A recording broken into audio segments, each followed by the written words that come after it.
nice group. What a brilliant group and a nice group. Nice to see you all. Thank you very much. Please sit down. Hold it. Have to be a gentleman. Yes, thank you, sir. Always. So we have a lot of press outside. I thought maybe we'd talk to friends before the press comes in. I don't know if the seat can be any lower. I think Bobby set it up.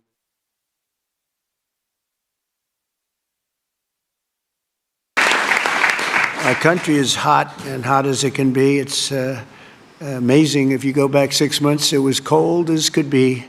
It was an embarrassment what was happening, and now I think we have the hottest country anywhere in the world. I don't even think it's close. I was told that also in the Middle East. The three rulers, three very good men that were very nice to us, they said this is amazing, the transformation of the United States of America. They've never seen anything go so quickly. And it's literally over a period of 4 or 5 months, but really since November 5th. And I think we have the hottest country in the world right now. So we're doing well, and we'll keep it going. And we're going to have a lot of fun. We're going to make a lot of people happy, a lot of people well. That's why we're here. And I want to thank you all for being with us in the great White House. There's nothing like it. There's nothing like it. Every time I walk in, I say, man, this place is something special. You never get used to it. It really is. As we mark a historic milestone in our mission to make America healthy again. You know, we started Make America Great Again, Bobby. I'm not sure you can get away with that without having to make a major payment because, you know, this was... I copy, right? MAHA. He goes to MAHA. But no, MAHA's become hot. Over the past few years, we've built an unstoppable coalition of moms and dads, doctors and young people and citizens of all backgrounds who have come together to protect our children, very importantly, keep the dangerous chemicals out of our food supplies, get toxic substances out of our environment, and deliver the American people the facts as to really where we're going. And we want to have what we deserve, and we want to be healthy, and we want to have a lot of good things happen, and I think we're going to have that. I think this is just the beginning. We have some of the most brilliant people sitting on this panel, and likewise in the audience, I recognize so many. Many of them are in the administration. With us today is the man who fought harder than anyone I know to bring these issues to the center of American politics, our Secretary of Health and Human Services, Robert F. Kennedy, Jr. Bobby, thank you very much.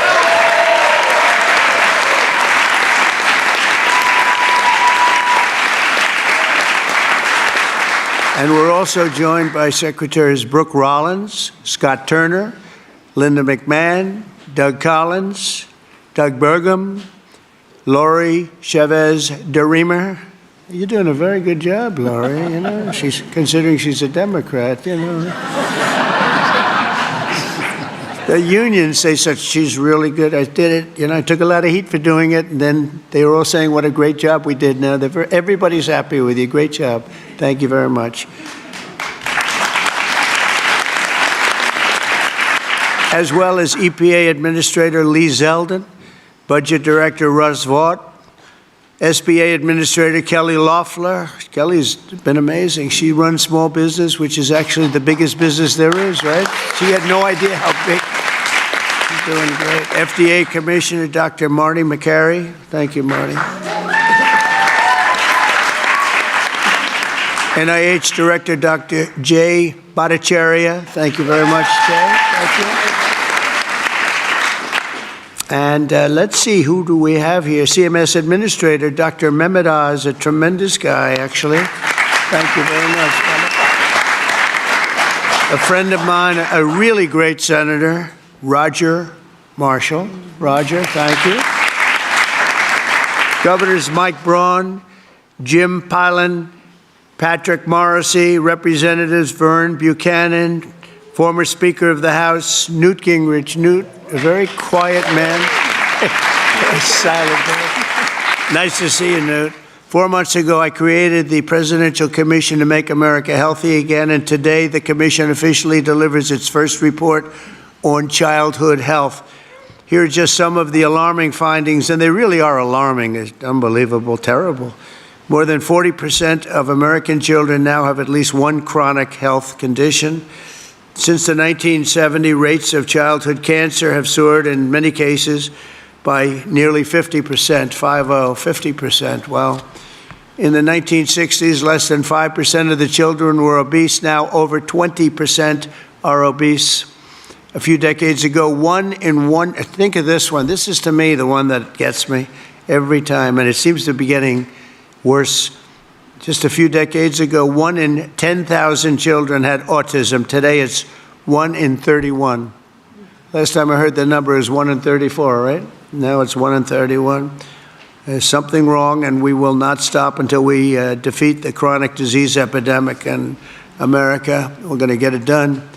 For the first time ever, this report examines some of the root causes that many believe are making our children sicker and our population sicker, I guess. It just doesn't stop with the children. It's our population also, such as the ultra-processed foods, over-medicalization and over-prescription and widespread exposure to potentially toxic chemicals.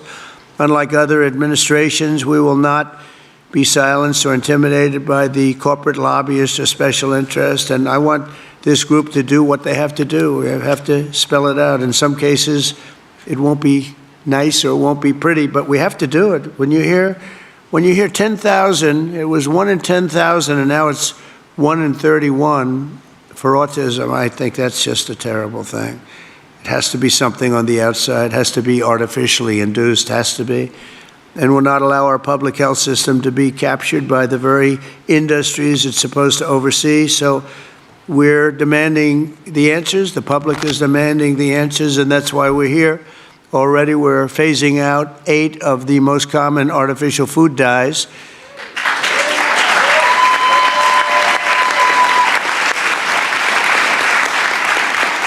And we ended the most serious conflicts of interest at the FDA. We had a lot of conflicts over there. Earlier this week, we approved a SNAP waiver request from Nebraska so they can stop taxpayer dollars from being used to make our children obese. I understand requests from 3 more states will be approved shortly, and more are expected to come in the following weeks. Over the next 80 days, the Commission will build on its work in this report to develop a roadmap to bold and transformative public health reforms for our consideration. It's a consideration, and we'll lay out the facts. Let me say congratulations to the entire MAHA movement. This movement has become very hot. People are really, I tell you, they're going crazy over MAHA. They're going crazy, right?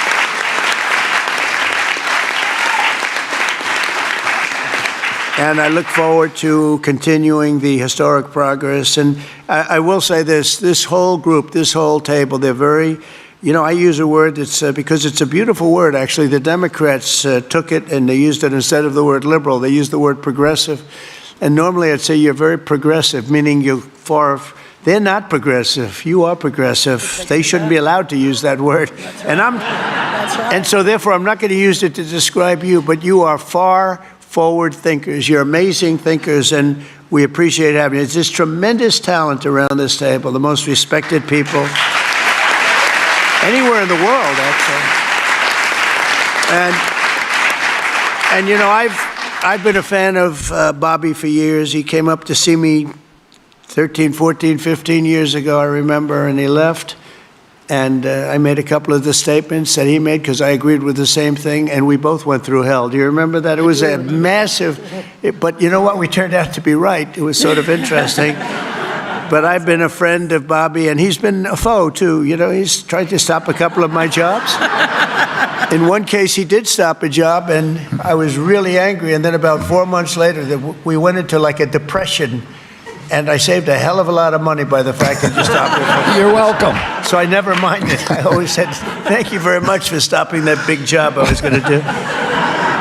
But he's a fantastic guy, and Bobby, we're with you all the way. And your beautiful wife is right sitting in the front row, and she's always been right there with you. And, it was very interesting. When Bobby came, I really wanted Bobby to join, and he was doing very well as a candidate, really well. He was being treated very unfairly by the other side, but he was doing so well that they treated you unfairly. They had no choice. I think they said, in order to qualify, Newt, you had to have 80% of the vote. Okay, do you remember that deal? You had to have 80% of the vote in order to qualify to run against Joe Biden. And Bobby thought that was a little unfair, and that was about it. And he came on board, and we got very lucky. But you really helped, and I want to thank you very much, really. We're with you all the way. Thank you very much. So Bobby, if you'd say, give him your thoughts, please. Well, thank you very much, Mr. President. And I do want to say something, because I get a lot of credit for steering this administration toward the MAHA movement. But I joined the campaign in August. I joined President Trump in August and went from independent to his campaign. But it was in June that he made a speech specifically on this issue. It was a MAHA speech before MAHA existed. And that I took note of that speech at the time and thought there's a potential here for a common ground. So I want to thank you for your vision, for your courage, for standing up. President Trump is a populist president. He's a president, he's blamed for giving money to billionaires and all this stuff. We hear about that all the time. But he is on the side of the middle class, the working class, the poor in this country, people.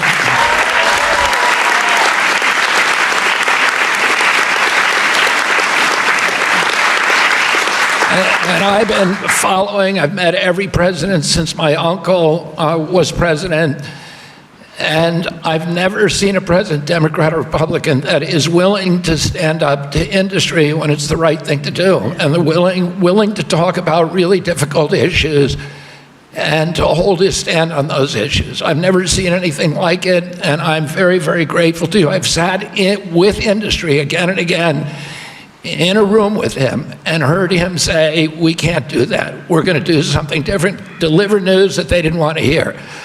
So I'm grateful to this. This is a milestone. There's never in American history has the federal government taken a position on public health like this. And because of President Trump's leadership, it's not just one cabinet secretary, it's the entire government that is behind this report. And I can say again, I talked a little bit about when I met Rachel Carson as a boy. My uncle tried to do this, but he was killed and it never got done. And ever since then, we've been waiting for a president who would stand up and speak on behalf of the health of the American people and say, there is no difference between good economic policy, good environmental policy, and good public health policy, and good industrial policy. We can have all of them, but we need a united cabinet, and we need to go forward as a single people. I want to thank you for that, President Trump. Thank you very much. Thank you.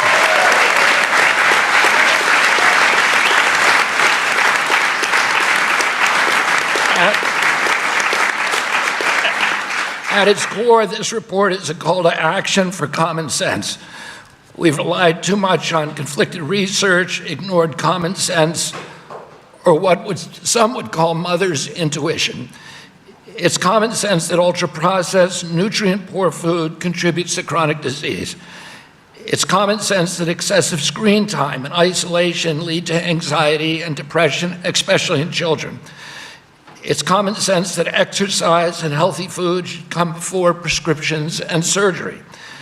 It's common sense that not all calories are equal in nutritional value. It's common sense that over-medicating kids is dangerous. It's common sense that we can celebrate the innovations of modern life while also demanding fearless inquiry into ameliorating the negative effects of medication, agriculture, and environmental practices. It's common sense that research funded by corporations deserves more scrutiny than independent studies. I'm so proud of this cabinet, and particularly Secretary Rollins and Administrator Zeldin, who, again, I'll say it a third time, work late nights, early into the morning to make this happen, and to all the leadership from the White House staff, beginning with Stephen Miller, and Heidi Overton, Dr. Heidi Overton, with Vince Haley.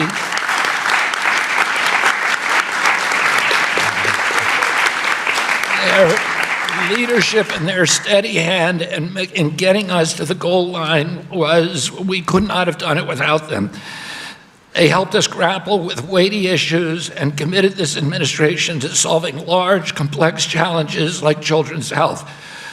We're joined here by senators, advocates, governors who I have worked with, and CEOs who I know who are all ready to begin carrying out this mission. This is the beginning of a conversation, a national conversation that we are going to have with maturity, with nuance, for the first time in history, thanks to your leadership, President Trump. There is a reason that the MAHA moms sided with you, President Trump. It's because this administration has the bravery to tell the truth and solve problems through innovation and not nanny state regulation. President Trump, I'm honored to present you the MAHA report and work with this incredible cabinet that you have brought together to make our children healthy again.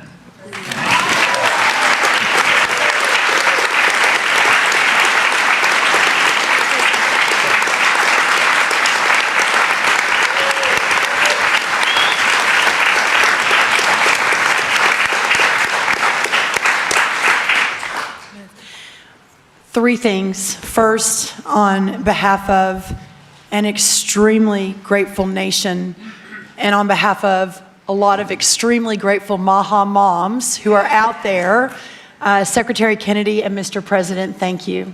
I see a MAHA mom and grandma and our amazing Chief of Staff right there, Susie Wiles. I see a MAHA mom and Caroline Levitt, and all across our cabinet. Sir, my oldest son, Luke, is here. Stand up, Luke. I am a MAHA mom of 4.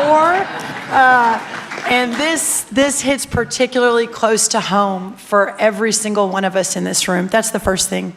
The second thing is that you mentioned, sir, in your remarks that we are on track to sign multiples of SNAP waivers to get junk food and sugary drinks out of our food stamp system.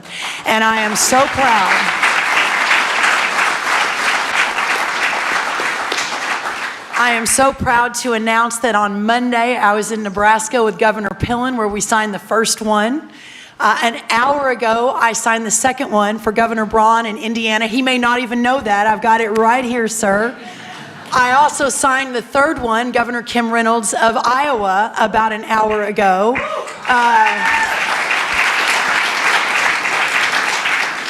With a half a dozen more coming down the line. And sir, that has never happened before. Under Republican or Democrat administrations, we have never made that happen before. So I am so proud and so grateful for your leadership. We have Governor Morrissey here, who was the first one to apply from West Virginia. Oh, Governor Morrissey.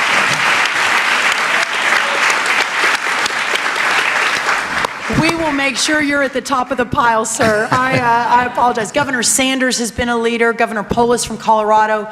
It has been remarkable how these governors have stood up. That's the second thing. The third and final thing, sir, is we all know that at the center of making America healthy again is making American agriculture great again.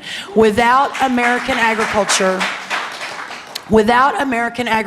at the center of this discussion, we have the most robust, the safest, the best agriculture system in the world.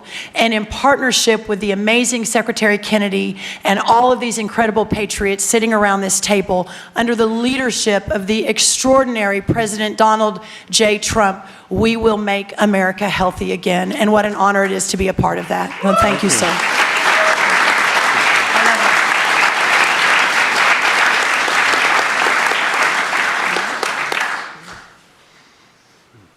Mr. Policyman, you want to say something? Big policy man here. Well, so much has already been said, but in your remarks, Mr. President, you made clear. This is Vince Haley, by the way. In your remarks and in the report, it's very clear that there are no sacred cows when it comes to our children's health. We are showing the courage to turn over every stone to figure out, to investigate what is behind the chronic childhood disease crisis, and that's what this report represents, sir. Thank you, Vince. Thank you very By the way, you want to have other people speak? Leave ahead, everybody to speak. Oh, good. Most have already spoken. That's very good. But the fake news wasn't here. What's going on? I mean, Oz, I want to thank you for your work. Would you have anything to say to the media? Thank you, sir. I think it's a moral failing if we don't address this, but it's definitely a financial failing as well. 50% of children are on Medicaid or on the CHIP program. It is an obligation we all have to address this reality. As you know, the cost of Medicaid has gone up 50% in 5 years. Right. I thank you very much for having the bravery to commission this report, and Secretary Kennedy, Secretary Rollins, Lee Zeldin, and everybody else on this panel for being able to effect what has not been done since this law for Medicare and Medicaid was written in 1965. God bless you. Thank you very much, Oz. Thank you.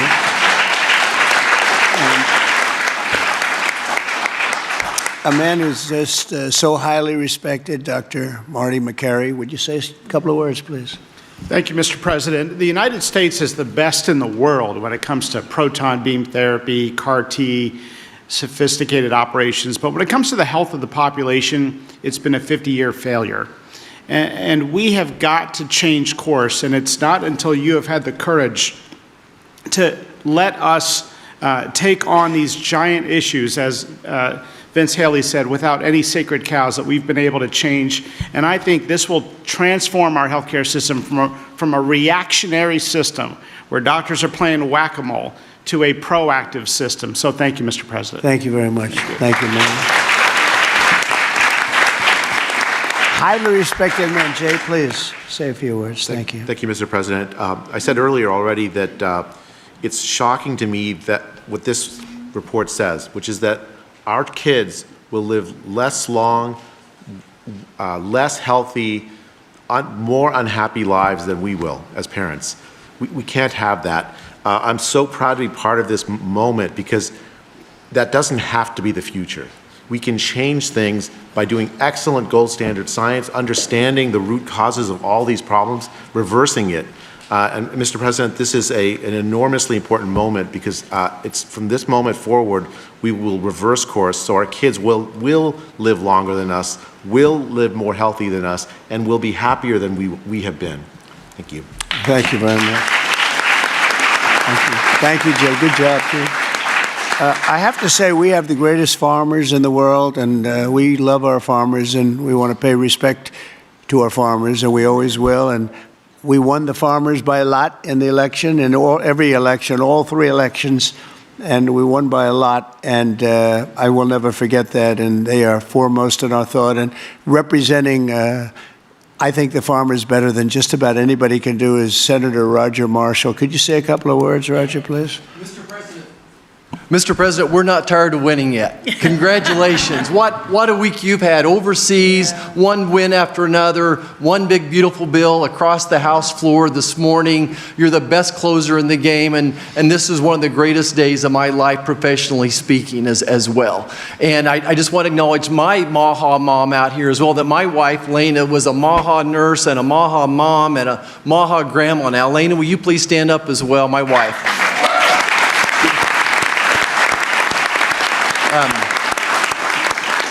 Mr. President, as you know, I spent 25 years delivering babies most every day. We saw a huge epidemic of diabetes, of pregnancy, and this has exploded in so many different directions now. We have an epidemic in mental health in our youth, obesity rates 20%, 30%, of our children on a prescription drug, 60%, 70% of adults on a prescription drug. We can do better than this.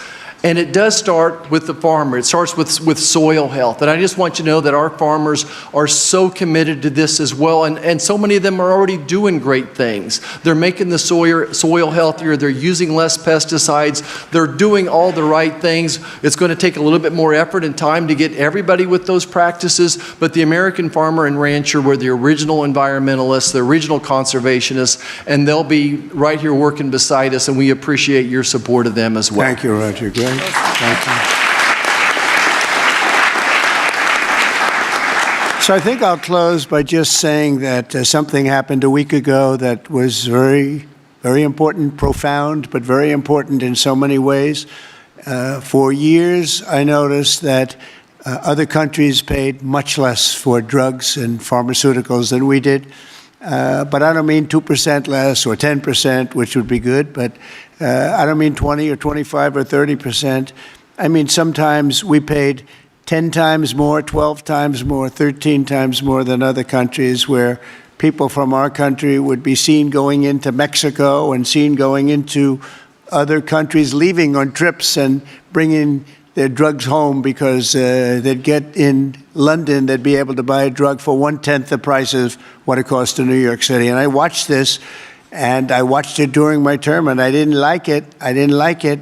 And it's a very complex system, but, you know, we're smart also, maybe much smarter than they are. And at some point, we had to figure out, and I heard it was the middleman. Nobody told me who the middleman was. Nobody knew who the middleman was. Nobody ever heard. All I heard is the middleman. I said, they've got to be the richest people in the world, whoever they are. We don't even know if there is a middleman. All I know is that the drugs were 10 times higher and sometimes more than that. And I really got into it over the last year, and I figured the whole system out.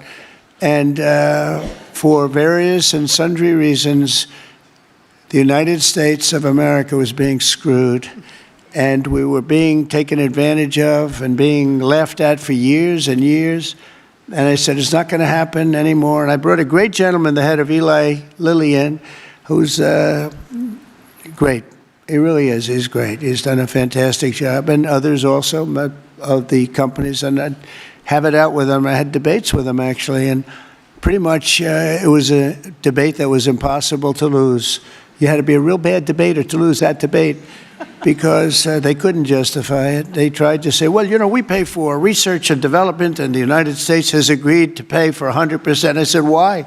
Why are we paying? And by the way, that wasn't even the number, because it's still way too high if you took all the research and development. But you have other countries that are a lot more vicious than us in terms of their representatives. And they'd set a price for a drug, and they'd say, tell the United States to pay for the rest. We were subsidizing the whole world. And I said, we're not going to do that anymore. We've been a laughing stock for so many years. The last 4 years, we've been a laughing stock. I said it. We were a laughing stock, and now we're the most respected, and we're the hottest country in the world. We're going to remain that way. We're going to do that with drug costs, too. And so I said, I'm going to do something that's a very unpopular thing to do with a small number of people, mainly the people that own the drug companies and others. And I'm not even blaming them. They were able to get away with it. But it was really other nations that took advantage of us, because the drug companies were under their thumb. And they would say, this is what I'm going to pay. And the European Union was right at the top of the list. Let me tell you, we're going to pay $20 for this, and we're not going to pay any more. And America would pay $240 for the same thing that they're paying $20. They said, tell America to pay for the rest. And for years, they went along aimlessly, and they did it. And I started making changes, and I'll never forget the end of my first term, which was very successful. We had the best stock market ever. We had the best economy ever of any president. We went up 88% in the stock market, as an example, and I think 116% in one of the other indices. And we're doing well, but this whole thing with the drug costs always bothered me. And I started really studying it, and it's very complicated stuff. And I said, you know what? We are paying so much more, and I demanded favored nations. We're the biggest buyer, we're the best buyer, we're the most solid buyer, we're the one that paid for all of the research and development. And I said, we're going to do something that's earth-shattering. So at the end of my first term, I was so proud, because it's the first time in 28 years that any president reduced drug prices during the course of 4 years. And you know what the number was? 1/4 of 1%. Yeah. But it was down 1/4. Think of it, 1/4 of 1%. Very little. Essentially, they remained the same. But I wanted to get it down, and I was so proud. I thought I was the greatest guy in the world. I took it down. 0.25%, and I had news conferences. I was bragging. I'm the only one that did it 28 years. And then I said, that's not very much, because we were still paying so much more. And I decided I've got to break the system. And it's the most powerful lobby in the world, the drug company. The most powerful they are, the most powerful. And I'm not saying bad, good. I'm not saying anything, but they have tremendous power. over the Senate, over the House, over the governors, over everybody. And they spend more money, billions and billions of dollars. And I said, I don't care. I have to do what's right. And I declared a favored nations, most favored nations, where the United States from now on is going to pay the exact same price as the lowest price anywhere in the world. In other words, if you take... Right? In other words, if you take the country that's paying, and let's say in a certain part of, there may be some country out there that pays a little bit less for very good reasons because of the fact, a thing called poverty or whatever. But we take the lowest country, say European Union countries as a whole, that would be fine. Or take individual countries within the European Union, or take various countries that nobody's even heard about. We pay the lowest. And what that's going to mean, and I'd like to put somebody to police it because it should start immediately. It shouldn't start in 2 years, 3 years, 5 years. They'll say, yes, it kicks in. They always say kicks in, Marty. It kicks in, sir, in 4 years, and then 4 years they get it changed. It should mean, so remember I told you I was happy with 1/4%. It could mean anywhere from 70% to 89% reduction in drugs and pharmaceuticals. That's a little different, right? And I've actually had some congressmen call me and they say, sir, can we talk about this? I said, no. They wanted to talk because, there's tremendous power against them. And I understand that. And every one of them was covered. Senators were. I see Roger smiling, and Roger probably was too. But you know what? He wants to do the right thing, right? He wants to do the right thing. And we're doing the right thing. We're taken advantage of. And forget the drug companies. We're taken advantage of by other countries that insisted with the drug companies that they were going to pay X dollars, and we're not paying any more, and you're not doing business here. And they were nasty about it. Because these people are almost sort of afraid of them. And we are going to now get a reduction in drug costs of up to 89% in some cases, but 50% would be a bad number. So think of that, 50% versus 1/4%. Think of that, 85, 89, 91, 72%. It's going to be massive numbers. It's going to be incredible for Medicaid, incredible for all forms of health care. Medicare is going to have a huge impact, so big that nobody can calculate it. I mean, this thing could drop by 25, 30%. The drugs are a very big part of it, right? So very big part. So it'll affect everything. It'll affect your whole life. The amount of money you're going to be saving is going to be incalculable. Nobody can believe I had the courage to do it. I don't think it's courage. I think it would have been courage not to do it. I tell you what, not to do it would have taken far more courage because I was tired of it. And I was listening to these guys, and they make a lot of money every year, millions and millions of dollars a year. And I agree, because at the beginning, because of the complexity, you'd walk out of a room, you'd hear them talking, and, they almost convince you that it's a great system, it's a wonderful system, even though we were paying 10 times more. That's why they make $30 million a year, because they were good, but not any longer. And one of them just threw up his hands after I was just pounding on him. He said, I can't do it anymore. It's the hardest thing I have to do is trying to justify this damn thing. I can't do it anymore. One of the biggest companies, I just can't do it anymore. You're right. And as soon as he said that, that was like incredible, because I understood exactly he couldn't do it. He said it's the hardest thing he had to do is trying to justify why we're paying $200 for something and somebody else is paying $12. That is a neighboring country. Take Canada. I mean, people go up to Canada to shop because the prices are so much less, and it's not going to happen anymore. So we're going to take the lowest country anywhere in the world, and that's what we're going to be paying, and we'll be saving from 50 to 89%. And these are big, these are tremendous numbers. There's not going to be anything where we're paying 10 times more than somebody else. And one thing that is very important, and it's got to be implemented, it's done. I've done the order, it's done. But we have to get somebody that's got a lot of strength and a lot of power, because you have to implement it, because these countries are going to go down fighting. They don't want this to happen because they're going to go up. Now, there are many more people involved in the world than there are here. So they'll go up a little bit, maybe 15, 20%, and we're going to go down 60, 70, or 80%. But they will fight the drug companies. The drug companies are very worried that they're going to fight, and that's okay. If they fight, we'll just say, that's okay. We are not going to let you sell any more cars into the United States, or we're not going to let you sell any more wine or liquor or alcohol or something that's actually much more important to them than the drugs. And we're going to be able to force that issue if we need to. They should do it. We're basically equalizing. They should do it.